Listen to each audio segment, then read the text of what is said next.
They called it progress. Said hunting didn't belong on their trails. But this land doesn't forget its roots, and neither do I. They banned me. So I took it back. Asterisk, asterisk, you ever love something so deeply, so purely, that it becomes part of who you are? That's how I felt about hunting. It wasn't just a hobby. It was the smell of pine in the early morning, the crunch of frost under your boots, the distant bugle of an elk echoing off the mountainside. Hunting was peace. It was tradition. It was tradition, was mine. I grew up in a small town tucked into the Rockies, where everyone knew your name and half the town would show up for a potluck with venison stew. My dad taught me how to hunt responsibly, how to track, respect, and harvest. We never killed for sport. We hunted for food, for connection, for heritage. That's the way it always was.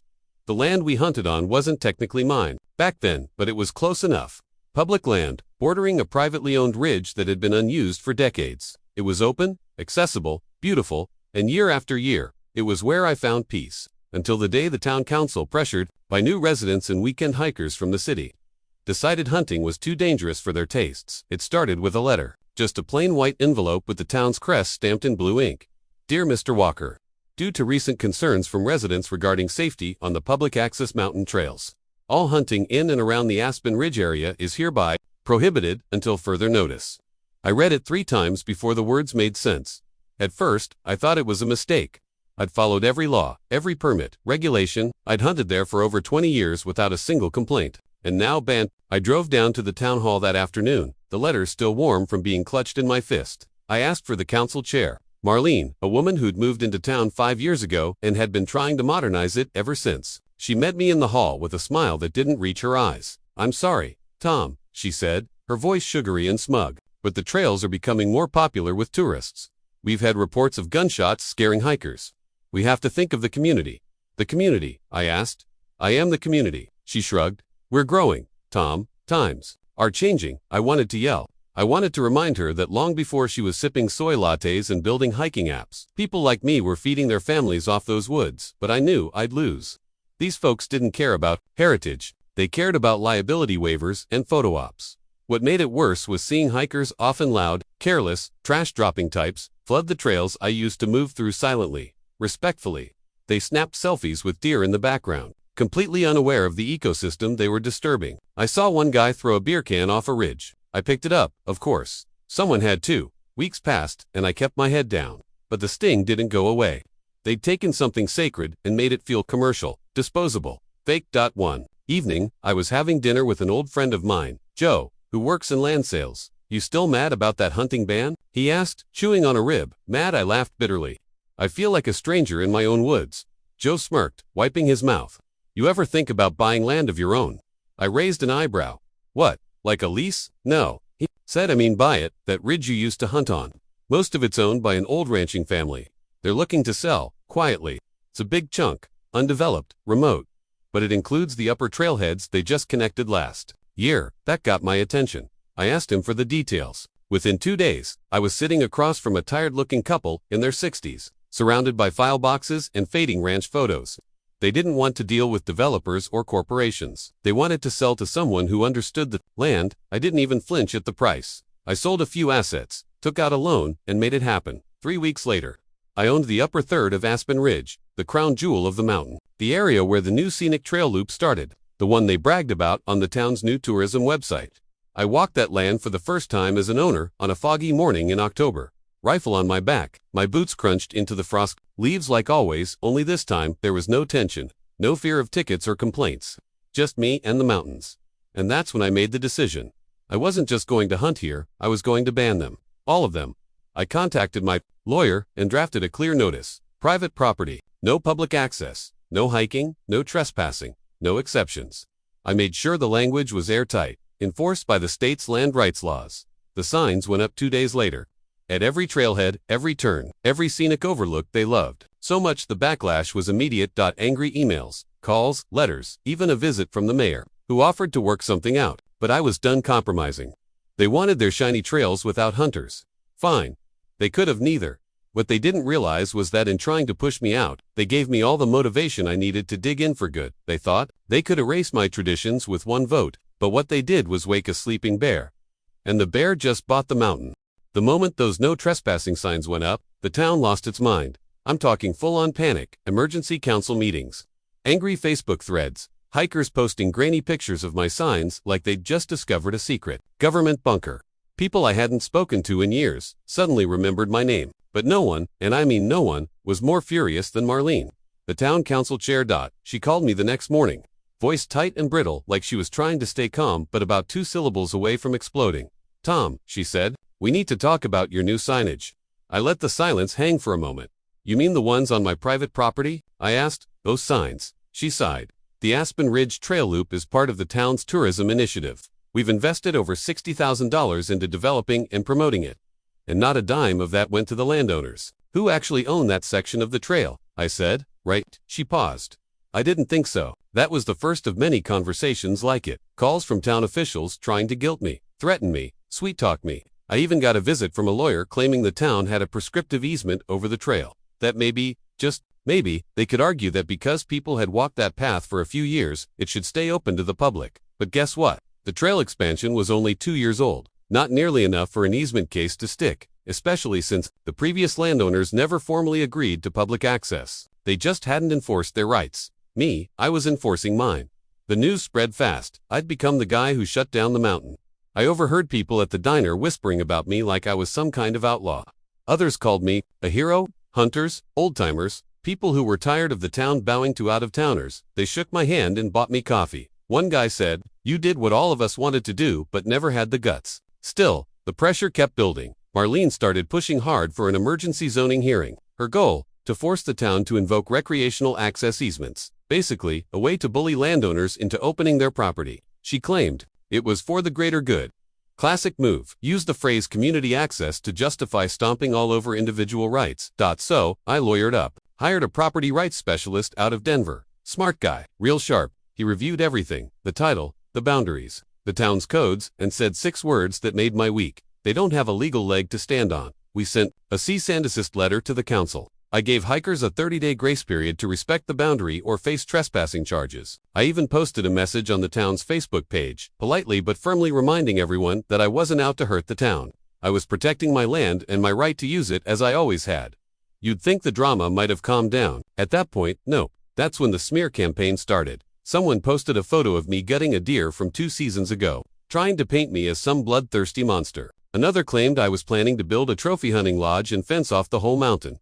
Ridiculous. I live in a modest cabin. My dog has a bigger ego than I do, but I wasn't surprised. When people lose control, they panic. When they panic, they lie. The funny part, all they had to do was let me hunt in peace. That's all I ever wanted. I didn't care about blocking trails or lawsuits or any of that, but they had to poke the bear. They had to tell me on land that wasn't even fully theirs, that I wasn't welcome, so I started doing more than just enforcing my rights. I started building. I cleared a small path for myself, put in a simple wooden sign. Walker trail, private access only. I built a little hunting shed, not fancy, just practical. And yeah, I started managing the land better than anyone had in years. I hired a wildlife consultant to help balance the game population. I even got permits to reforest a few eroded areas that the hikers had trampled into mudslides. While they complained, I improved. While they accused, I restored. They had no idea how much work went into proper land stewardship until someone actually did it right in front of them. Then something interesting started to happen. A few folks, the quieter ones, reached out, not to yell,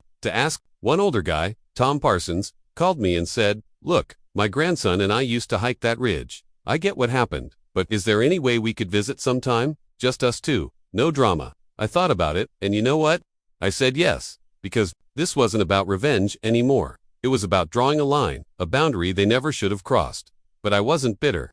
I wasn't trying to punish the whole town forever. Just the people who thought they could take something from me without consequences. By winter, the trails were quiet again.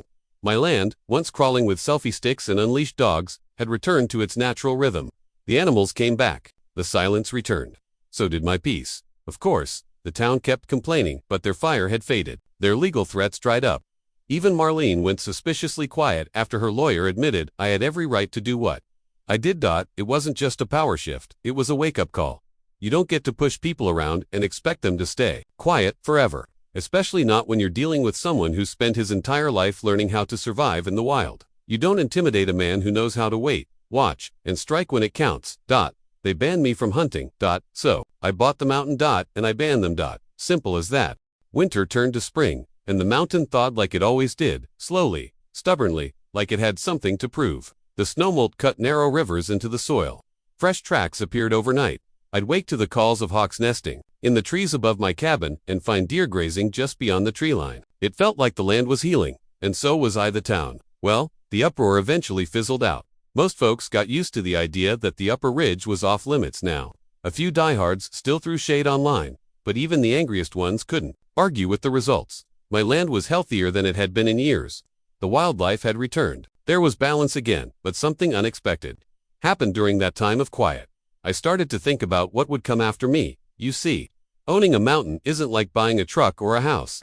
You don't just hold the title and call it a day. Land lives and breathes in seasons and centuries. My cabin, temporary, my name, eventually forgotten. But the mountain, that stays. One morning, I was walking the edge of a cliffside I hadn't explored in months. The view stretched clear into the next county. Pine forests rolled like ocean waves. Hawks drifted in wide circles above. I stood there a long time, thinking about my father, about how he taught me to tread lightly, to take only what I needed, and to leave the woods better than I found them. He wouldn't have been proud of the fight, the conflict, but he'd understand why I fought. Still, a voice in me whispered, "Don't let this all be about revenge." That stuck with me, and that's when the idea started forming. Not right away, but piece by piece. What if I could protect this land for good, not just in my name, but permanently? What if I could pass it on, not to the town council or the tourists, but to people who got it, who respected it the way I did? So I called up the wildlife consultant I'd hired the previous fall. We sat down, walked the land together again. I told him what I had in mind. He said, "You ever hear of a conservation trust?" That's when the plan really started. I started researching land trusts and conservation easements, legal tools that protect private land from development forever. It wouldn't be public. It wouldn't be paved or logged or turned into a ski resort. It would stay as it was: wild, clean, sacred, and access that would be by invitation only, earned, not expected. I spent the next 3 months working with lawyers, consultants, and 2 nonprofit conservation groups. I laid out the boundaries, the rules, the stewardship plan, and then, on a sunny Thursday morning in June, I signed the paperwork.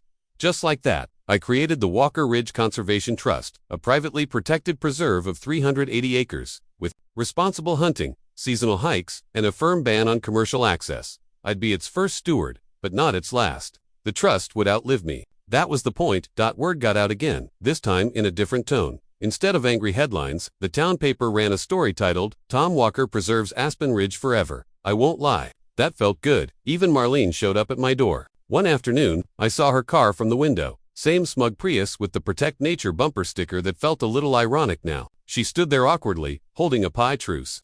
She asked, I laughed, took the pie. "Apple, cinnamon.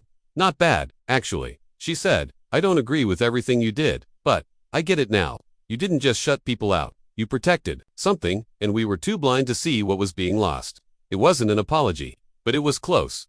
Funny how things change. The same people who once called me a selfish redneck now invite me to speak at the high school's outdoor ethics club. I've had young hunters ask to apprentice under me. I even allowed a small group of students to visit the ridge last fall, supervised, respectful, and in total awe of the place. They left no trash. They walked in silence. They earned it. The kind of access I believe in. Not entitled, earned. Through respect. My father used to say, "You don't really own the land, son, you borrow it from your grandchildren." He was right. The mountain isn't mine. Not really. I'm just its guardian for a little while. It watched over me when I was young. I returned the favor when it was under threat. Now I've made sure it will stay wild long after I'm gone. Some nights, I sit on the porch of my cabin with a glass of whiskey, watching the sunset over the ridge. The wind carries the scent of pine and wild grass. An owl calls from somewhere deep in the trees. Peace. Not silence, but peace. I remember the first day I got that letter. The ban. I remember the anger, the helplessness, the way it lit something inside me. But now, when people ask me why I did it, why I fought, why I bought the mountain, why I shut them out, I tell them the truth. Because you don't get to take something sacred and turn it into a hashtag. Because land doesn't belong to anyone who doesn't respect it. Because they banned me from hunting, and in doing so, they reminded me what really matters. And because sometimes, just sometimes, the only way to make things right is to stand your ground, protect what's yours, and build something that lasts. Not out of spite, but out of love.